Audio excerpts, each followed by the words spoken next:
तो आइए कुछ इम्पोर्टेंट, एक बहुत इम्पोर्टेंट पॉलिनोमियल्स को लेकर, पॉलिनोमियल फंक्शंस को लेकर हमारे पास क्वेश्चंस रहते हैं, तो हम उसके ऊपर डिस्कशन करें। डिफरेंट डिफरेंट टाइप के सब स्पेसेस की बात कर लेते हैं। तो एक हम प्रॉब्लम आपको सॉल्व करने वाले हैं इस लेक्चर के अंदर।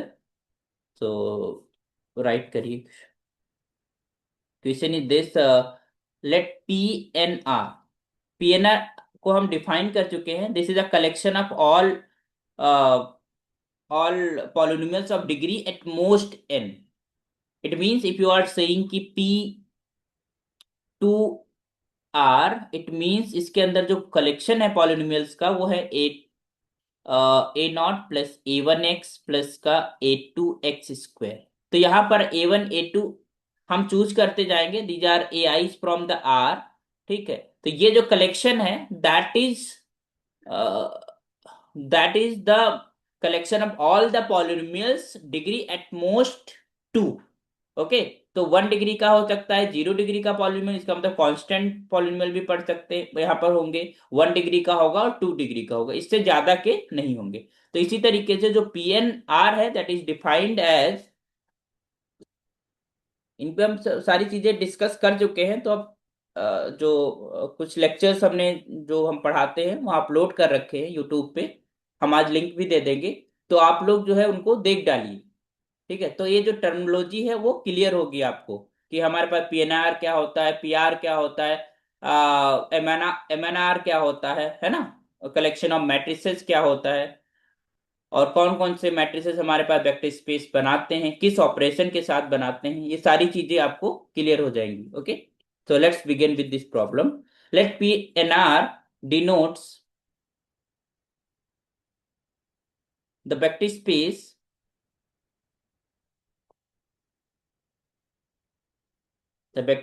of all polynomials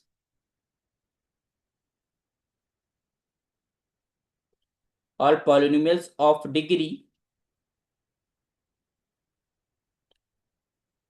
at most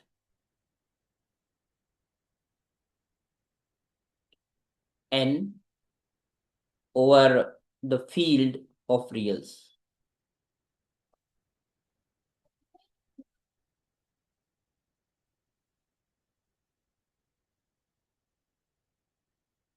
एक चीज के लिए ध्यान रखना, यहाँ पर field of reals, this is a field, is work for field, this are is different from this.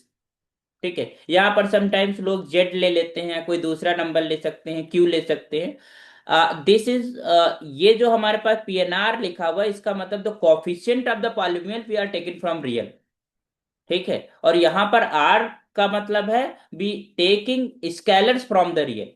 It means this is जो फील्ड हम वेक्टर स्पेस को डिफाइन करने के लिए यूज करते हैं वो रियल नंबर की है, इवन दो द कोफिशिएंट जो हम ले रहे हैं वो भी रियल नंबर से ही ले रहे हैं। ठीक है, तो this is P N R. इसको अगर as a vector space form में लिखे, इस तरीके से अगर लिखने की कोशिश करें तो this is written like this P N R. This is your V over R. This is notation of this vector space. Okay, तो इसमें जब कभी तो यहाँ पर दोनों दोनों आर दिए हुए हैं, किसी किसी में डिफरेंट दिए होते हैं, तो आप इससे कंफ्यूज नहीं होना। ठीक है, that is okay. So now what is the question is determine which of the following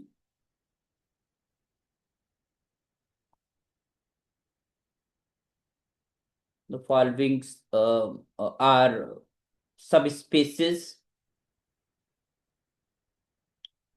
of PNR।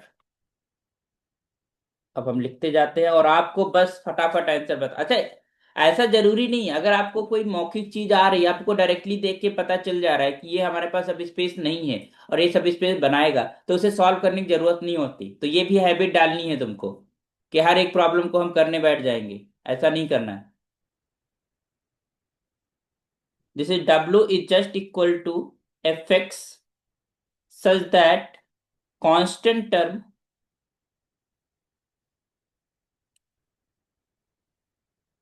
Of F X is just equal to 1। इसका मतलब वो सारे पॉलिनोमियल्स का कलेक्शन ऑफ W1 W के अंदर ले रहे हैं फर्स्ट इक्वेशन में, जिनके कांस्टेंट टर्म 1 है। बताइए ये सब स्पेस बनाएगा? नहीं बनाएगा सर। नहीं बनाएगा बिल्कुल भी। कोई नो भी दो, सर। है ना, दो, कोई भी दो पॉलिनोमियल ले लिया।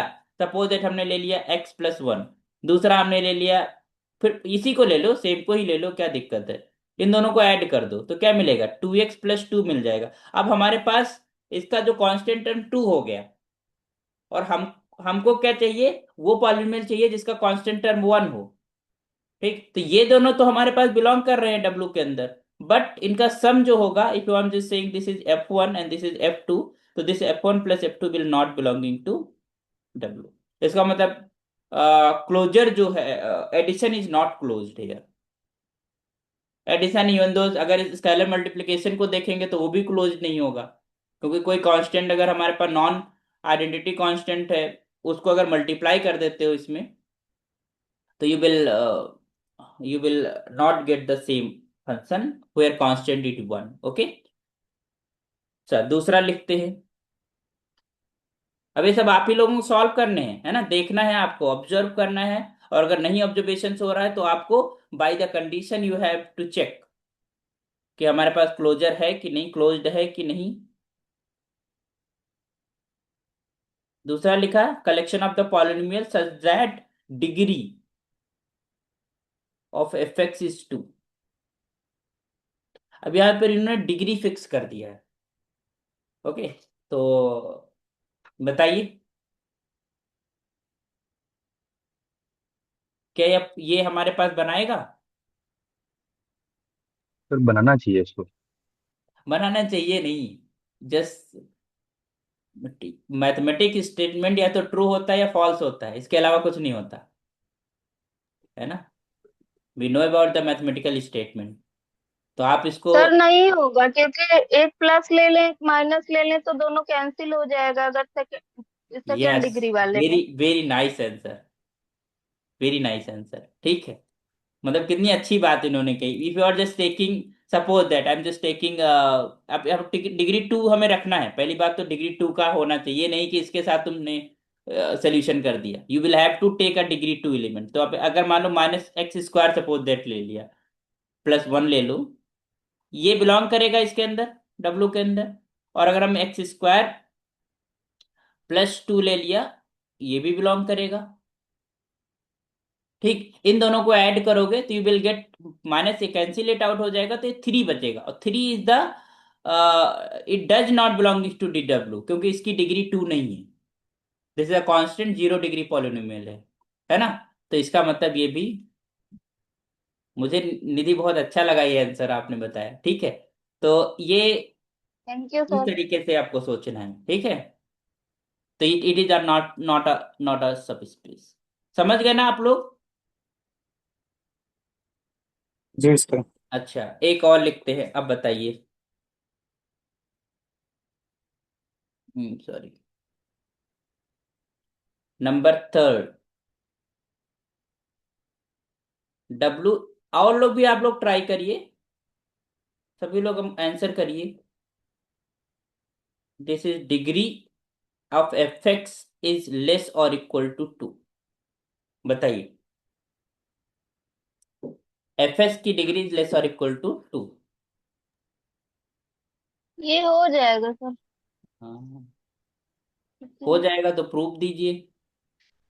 वैसे इसको बहुत ज्यादा देखने की जरूरत, क्योंकि ये डिग्री लेस और इक्वल टू इट हाँ, एट क्योंकि most less degree. Or equal है ना। हाँ, एट मोस्ट डिग्री हाँ। आप इसकी 2 बोल रहे हो, तो इसका मतलब आप इसको बोल सकते हो this is P2R।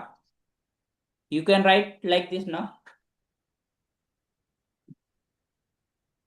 fx collection of all the polynomials which degree is at most 2, है ना। और वही तो हमारे पास पीएनआर में था। तो यहाँ पर 2 डिग्री, तो ये तो हमारे पास वेक्टर स्पेस होता ही होता है ना, this is already a vector space ना। हम्म। तो दैट फॉर्म अ सब स्पेस, ये तो वेक्टर स्पेस बनाता है। पीएनआर ध्यान देना, अगर हम पी कांस्टेंट डिग्री का ले ले पॉलिनोमियल, या P2 डिग्री के पॉलिनोमियल ले लें, और P3 डिग्री के पॉलिनोमियल ले लें, ठीक, तो these all are the vector spaces. वही तो हमारे पास पीएनआर है। तो वेक्टर स्पेस है, तो इसको हम ऑलरेडी भी can say it is the subspace of the pen आ रहा, ठीक है, क्लियर। तो this is true, this is a subspace. अच्छा, इसे चेक करना है तुमको, तो लेट अस चेक। चेक करने के लिए हम दो पॉलिनोमियल्स ले लेते हैं, तो तो late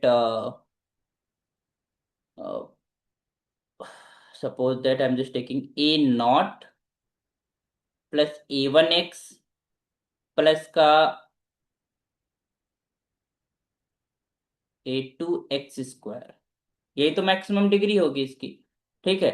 so that is belonging to this, एक पॉलिनोमियल लिया और दूसरा पॉलिनोमियल ले लिया हमने बी नॉट प्लस का b1x प्लस का b2x square, that is belonging to W, okay.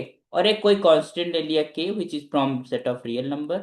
तो अब हमें देखना है इन दोनों का सम बी डब्ल्यू के अंदर है, और k से अगर मल्टीप्लाई कर दें, स्केलर मल्टीप्लिकेशन की बात करें, तो वो भी हमारे पास डब्ल्यू के अंदर मौजूद होगा। तो आइए जरा देखते हैं, सम करते हैं। तो अगर इन दोनों को सम करेंगे तो a naught will be added to b naught and this is a one is added to b one और a two is added to b two, ऐसे ही तो ऐड करते हैं। अच्छा, एक चीज बताइए, यहां पर अब मैक्सिमम जो डिग्री है that will be remains the two ना, ज्यादा तो नहीं होगी, तो that will also belonging to W. और if you are multiplying some scalar in this a naught plus a1x plus a2x square, then also degree remains the maximum 2, so it is also belonging to w, so this implies w is a subspace, okay, got it। चलिए next लिखते हैं, ये समझ में आ गया सबको। जी sir. Yes sir, आगे। Next, fourth number question. Yes sir. w is just equal to, this is your fx such that coefficient of x in fx is 0। देखिए पॉलिनोमियल्स ही ले रहे हैं, बट डिफरेंट डिफरेंट पॉलिनोमियल्स का collection ले रहे हैं, ठीक है। तो अब यहाँ पर जो फोर्थ वाले में जो हमने सबसेट लिया है, that in that the coefficient of x is 0, it means x वाला टर्म नहीं है उसके अंदर, ठीक है। तो बताइए ये सब स्पेस बनाएगा क्या? Yes sir.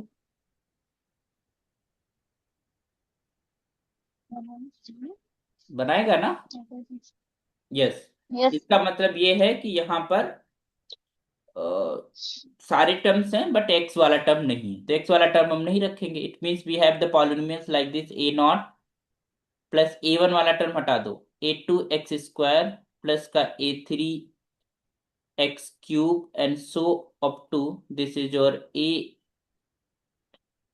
n x की पावर n, है ना। इस तरीके से हमारे पास टर्म्स हैं। और यू कैन हैव कि अगर हम इनको कोई दो हम अगर मान लो पॉलिनोमियल्स ले भी लेते हैं और you are adding that a naught plus a2, not a, I am just taking b here.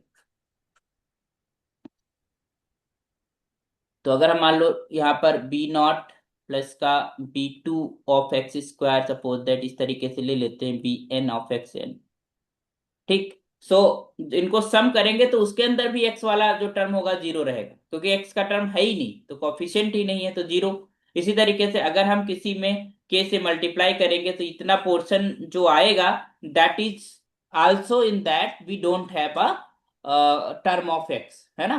तो इसका मतलब है this is also this belonging to W, है ना। और ये डब्ल्यू में बिलोंग करेगा, तो this implies this is a subspace, W is a, got it. तो it means this is a subspace, बनाएगा subspace, clear, okay. Next question लिखते हैं। हाँ,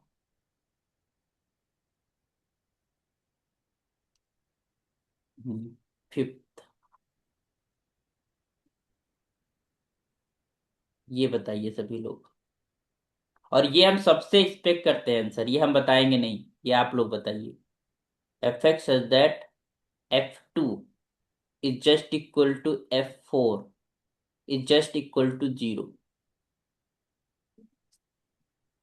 मतलब वो पॉलिनोमियल जहां पर पॉलिनोमियल मतलब 2 and 4 are the zeros of that polynomial, you can say, है ना, जो जिसपे 2 पे 0 हो रहा है और 4। अच्छा बताइए। तो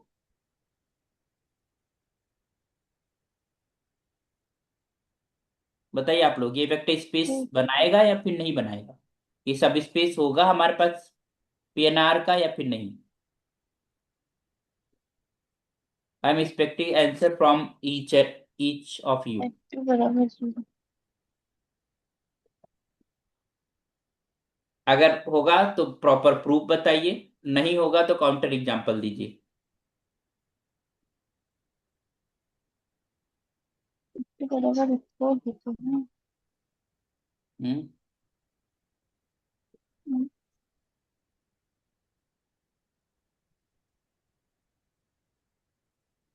सर नहीं बनाएगा। नहीं बनाएगा तो काउंटर एग्जांपल बताइए। सर अगर हमने पॉलिनोमियल ले लिया, अगर उसमें F2 और F4 पे 0 होना चाहिए, तो हम कोई भी काउंटर एग्जांपल ले लेते हैं। एक ले लेते हैं पॉलिनोमियल x-2, एक ले लेते हैं x-4। नहीं तो दोनों पे ना, ये दोनों साथ साथ में कंडीशन चलती है ना। मतलब you are not taking x minus दोनों टू इक्वल ओके नहीं ओके है। Okay okay. ओके ठीक है। ओके सर, समझ गया मैं। दूसरा कंडीशन ले लिया मैंने। मैं देख दूँ। हाँ, you will have to take at least this thing is there. मतलब इतना फैक्टर तो है ही है, साथ में आपके पास कोई suppose that q x is there ना। मतलब सपोर्टिंग में कोई और हो सकता है, that is in this, but this two factor will be there. तो 2 पे भी 0 करना है और उसे 4 पे भी 0 करना है उस पॉलिनोमियल को। तो इस तरीके का है। अब इस तरीके का अगर कोई पॉलिनोमियल लेते हो, then you will have to show कि हाँ वो हमारे पास कंडीशन को फुलफिल नहीं करता, या सम करते हैं या फिर वो स्केलर मल्टीप्लिकेशन करते हैं।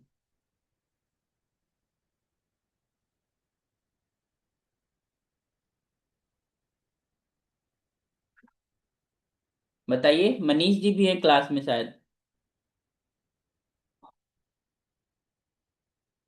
मनीष जी आंसर करिए। तब तो सर हो जाना चाहिए सब स्पेस। सब स्पेस हो जाना चाहिए तो प्रूफ चाहिए हमको। सर मैं अगर आपने बोला था ना x-2 x-4 और QX ले लेंगे और दूसरा कोई और पॉलिनोमियल ले लेते हैं, तो ये कॉमन नहीं आ जाएगा x-2 x-4? हाँ, गुड, गुड पॉइंट। ठीक है। सो इसी तरीके से, जैसे मान लो एक पॉलिनोमियल तुमने ले लिया, इसको तुमने कहा f1x इज देयर, है ना, और जो f2x होगा that is also of this form. अगर कोई भी दूसरा हमारे पास पॉलिनोमियल है, suppose that like this this is your f2x, है ना, तो उसके अंदर भी ये फैक्टर्स कॉमन होंगे। तो जब आप इनको ऐड करोगे f1x प्लस f2x, तो हमारे पास ये फैक्टर्स तो कॉमन ही रहेंगे ना, यू कैन टेक कॉमन। और यहां पर हमारे पास क्या हो जाएगा, qx plus px is there. तो यहां पर यू कैन इजिली सी कि हमारे पास ये भी हमारे पास, अगर इसको हमने बोला है that is some is your f, है ना, fx। So this f it will satisfy this condition, और हमको तो यही चाहिए ना कि कंडीशन को सेटिस्फाई करे, है ना। तो दिस विल बी गिव्स 0। तो इसका मतलब है कि ये जो हमने सम करा है that is also belonging to w। इसी तरीके से if you are multiplying some scalar, suppose that अगर तुमने इसमें के एक स्केलर मल्टीप्लाई कर दिया, तो जैसे तुमने स्केलर मल्टीप्लाई करा, ठीक है, तो ये फैक्टर फिर भी कॉमन रहे ना। तो स्केलर मल्टीप्लिकेशन आल्सो हमारे पास सेटिस्फाई करेगा this too, and this is k times of this is 4 is just equal to 0। ठीक, तो इसका मतलब यह है कि जो it is close under addition and close under scalar multiplication too. तो इसका मतलब ये जो हमारे पास है this is a subspace. Clear? समझ गए? एक और करते हैं problem. Yes sir.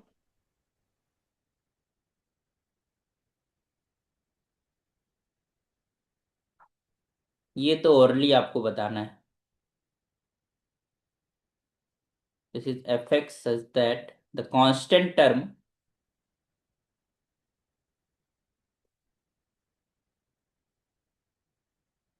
term of fx is just equal to 0। बताइए।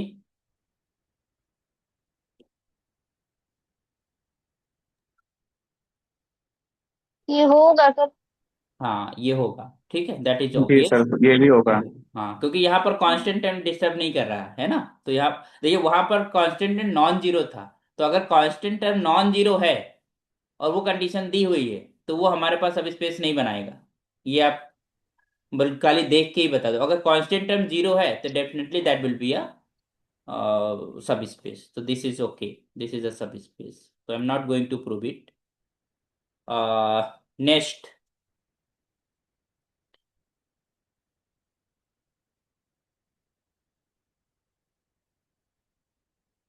नेक्स्ट क्वेश्चन है W is just equal to F x such that F0 is just equal to 1। अरे जो क्वेश्चन करा रहे हैं ना, ये तुम्हारे अपकमिंग एग्जाम में आने वाले हैं, ऐसे सवाल पूछे जाएंगे। एक सवाल तुम्हारा पक्का इस बार का भरा है सभी लोगों ने ना। जी सर। चलिए ये ये सर बताइए, बताएं। ये है कि नहीं।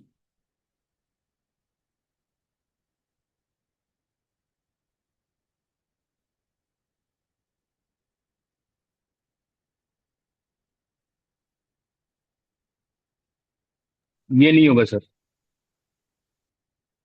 ये नहीं होगा, ठीक है, नहीं होगा तो ये एग्जाम्पल। किस नहीं होगा सर। सर, एडिटिव जो होगा क्या बोलते हैं, एडिटिव आइडेंटिटी वो क्लोज होल्ड नहीं नहीं कर रहा है है एडिशन। ना, हाँ बिल्कुल। हाँ एडिशन क्लोज। अगर हम यहाँ पर x प्लस वन ले रहे हैं, ठीक, तो ये इसको सेटिस्फाई कर रहा है क्योंकि x बराबर जीरो रखोगे,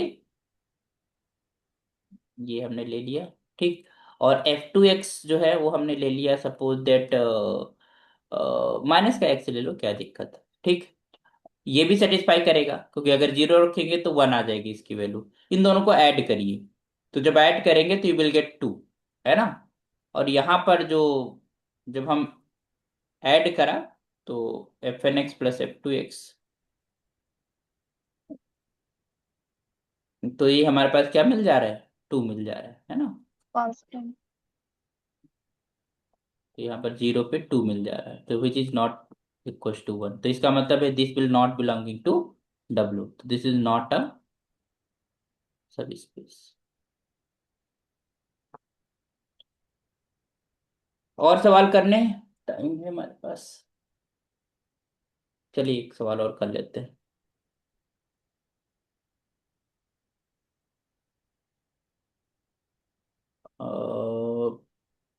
We have this eighth number problem। W is equals to degree of fx is less or equal to 4। बताइए, ये है।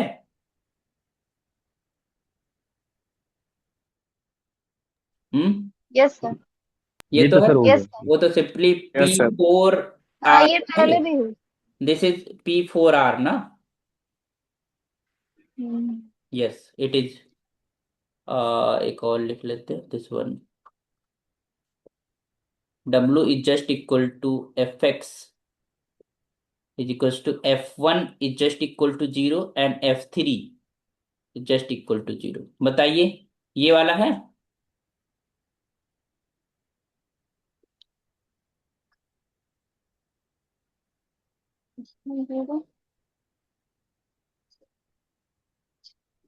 ये तो वही वाला हो गया ना, F2 पे जीरो होता था, F4 पे जीरो होता था, है ना। यहाँ पे इससे पहले हमने देखा ना एक, कहाँ गया क्वेश्चन वो, हाँ F2 is equal to zero, F4 equal to zero.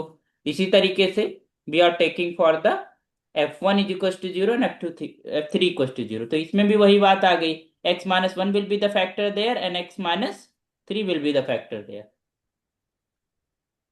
समझ गए ना। ये सर समझ गया।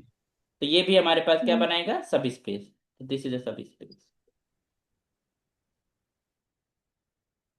फिर तुम्हारे पास एक और एक सवाल और करते हैं। यानी एक एक करके करा ही दे रहे हैं सारे क्वेश्चन है। टाइम हमारे पास है नहीं, लेकिन दो तीन क्वेश्चन और कर लेते हैं। Coefficient of x square is 1 और -1। ठीक, तो coefficient of x square is 1 और -1, तो ये बनाएगा? सर नहीं बनाएगा। नहीं नहीं बनाएगा। बनाएगा चलिए, सर। अगर इसको हम कहते हैं एक्स स्क्वायर +1 और दूसरा हमने ले लिया एक्स स्क्वायर प्लस x+1, ये सपोज दैट हमने ले लिया। ठीक, तो इन दोनों को जब आप ऐड करोगे तो यू विल गेट x+2। तो हियर एक्स स्क्वायर का कॉफिशिएंट हमारा 0 आ जा रहा है। ठीक है, तो दिस इज नॉट अ, 0 होगा। Not a subspace. एक सवाल और, एक और सवाल।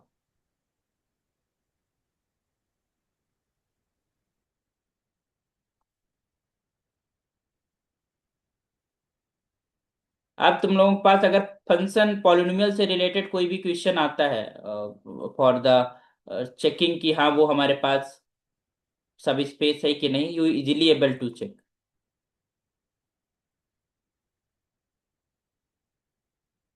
ये बताइए, हैविंग द पॉजिटिव कोफिशिएंट्स।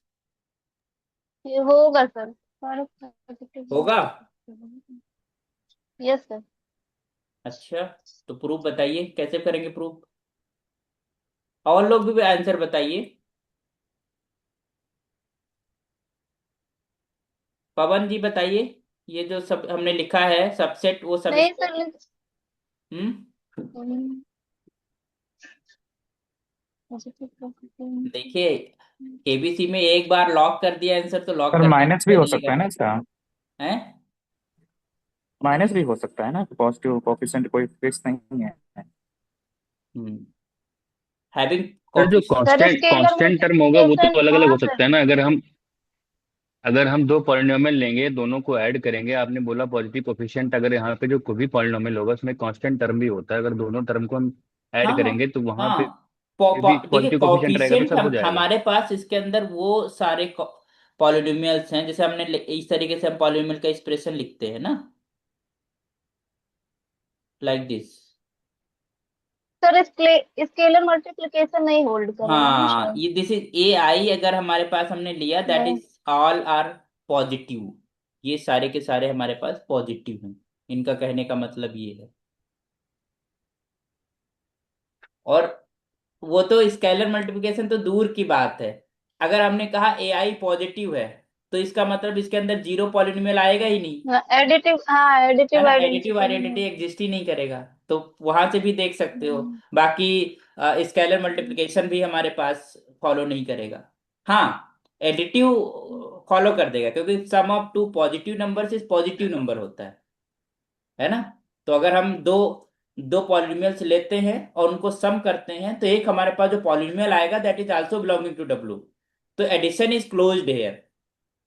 ठीक है, but scalar multiplication is not close, क्योंकि अगर मान लो कोई हमने, सपोज दैट हमने यहाँ पर ले लिया x² + 1, ये इसमें बिलोंग करेगा क्योंकि सारे के सारे कोफिशिएंट पॉजिटिव हैं।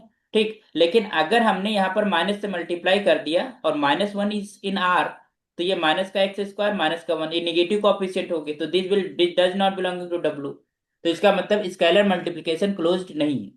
ठीक, साथ साथ में क्योंकि सारे के सारे कोफिशिएंट पॉजिटिव हैं, तो इसका मतलब है कि जीरो जो पॉलिनोमियल है that will not exist here, और जीरो पॉलिनोमियल तो एग्जिस्ट करना चाहिए for to be a vector space, है ना?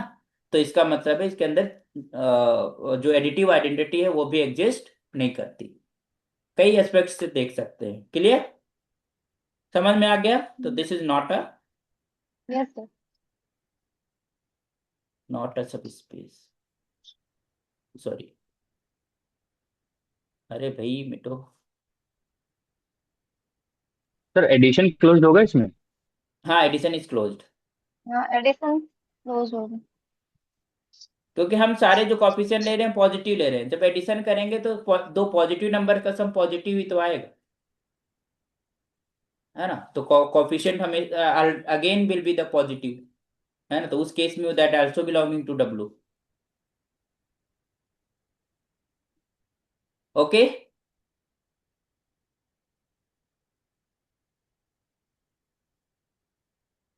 तो इतना पढ़े यहाँ। By multiplying negative scalar. हाँ, मनीष जी आंसर्ड। ओके, तो प्लीज कुछ और किसी को कोई डाउट, प्लीज लेट मी। आपके पास 3 मिनट्स हैं। After 3 minute I will stop the meeting. किसी का कोई डाउट, कोई चीज समझ ना आई हो तो यू कैन आस्क, किसी भी लेवल पे।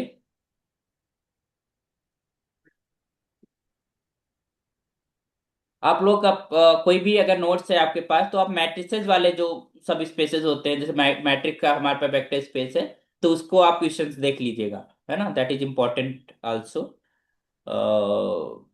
जैसे हमारे पास कलेक्शन ऑफ मैट्रिसेस है, उसमें फिर हम देख लेते हैं collection of all the upper triangular matrices, backward scalar matrices, इस तरीके के जो प्रॉब्लम्स होती हैं उनको आप चेक करिएगा कि वो सब स्पेस बनाते हैं या फिर नहीं। तो नेक्स्ट लेक्चर में हम लोग we will talk about the basis and dimension for the vector space. तो वेक्टर स्पेस की बेसिस क्या होती है, डायमेंशन क्या होता है, उसमें लीनियरली इंडिपेंडेंट वेक्टर्स की हम बात क्यों करते हैं, स्पैनिंग सेट क्या होता है, ये सारी डिटेल्स हम अपकमिंग लेक्चर में डिस्कस करेंगे। ओके, तो कल तो क्लास होगी सर, संडे को? या हमारी क्लासेस रेगुलर होंगी, there is no holiday. Holiday तभी होगा जब हम अनाउंस करेंगे। हमारे पास किसी दिन टाइम नहीं है तब हम नहीं पढ़ाते हैं, ठीक है। Otherwise class will be every day and at the same time. Okay.